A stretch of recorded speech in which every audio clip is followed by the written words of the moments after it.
I'm reminded of an old country song, not a particularly great country song, but everything reminds me of a country song. We got a long ways to go in a short time to get there. But it can be done. What I like about Panhandle is its independent spirit. I think in our country, we have too many people who want to look to someone else to solve their problems. But I see in Panhandle people the idea that we solve our own problems. And quite frankly, Panhandle 2020 is proof of that spirit. I grew up near the Canadian River. Used to spend a lot of time climbing those little hills, which to me were big. We've got great imagery here. We've got the Cadillac Ranch, Paladura Canyon, downtown Amarillo that's growing. But we also have some challenges. The winds of change blow through everywhere. You can't find a part of the Texas Panhandle or of Texas that aren't being impacted by everything around them. 2020 has probably, as an organization, impacted probably more different areas and individuals than any other program that I can think of that I've been involved with, and that would be since the 1970s in Amarillo. I think we as people have changed, and we see there's a need and we get up and help with that need, knowing that once that person is up and running, they will do the same. The most profound impact that 2020 has had on our community is really because of the foundation it provided in our community and understanding who we are and the role that education plays in that. We were able to be identified in a national stage through the Bill and Melinda Gates Partners for Post-Secondary Success grant. Without 2020, the PPS grant never would have happened, and we wouldn't have any of the No Limits, No Excuses programs, the neighborhood program, the opportunity conferences. Panhandle 2020 has done a wonderful job of allowing this community to acknowledge some realities, in some cases some very difficult realities that really need our attention.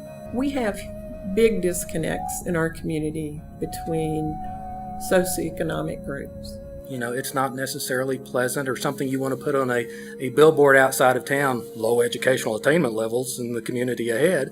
Poverty is a really difficult subject for a lot of people to get their arms around, and I think there are a lot of people in our community and everywhere that just wants to take advantage of the system.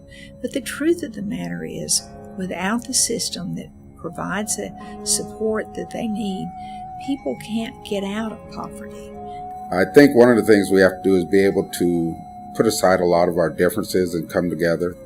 We will see a better Amarillo, a stronger Amarillo, and an Amarillo that thrives, and it will also draw other industries and companies to come in to want to be a part of this community as they see the educational level go up. The changes that we've already experienced may be less than the changes we're going to experience in the next 20 years.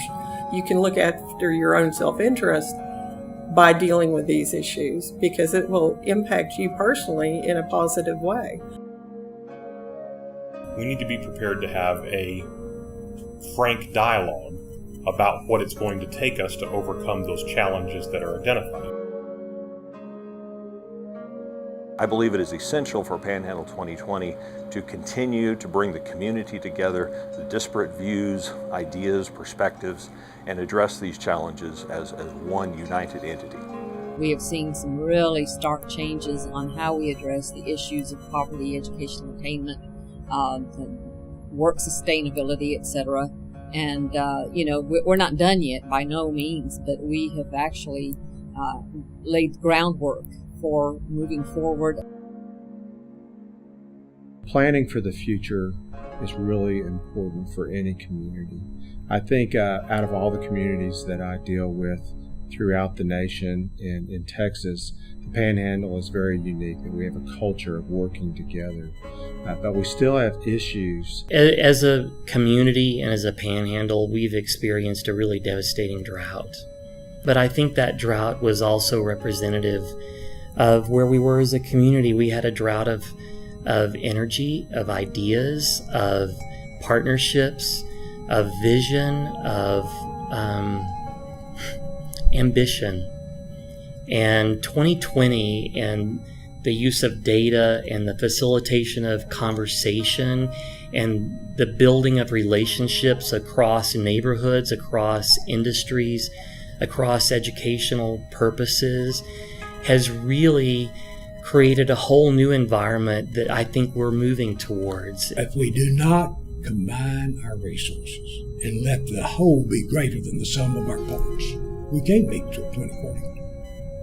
If we can do all that, I don't think there's a city that I know of that has a better chance to meet those challenges than Amarillo, Texas.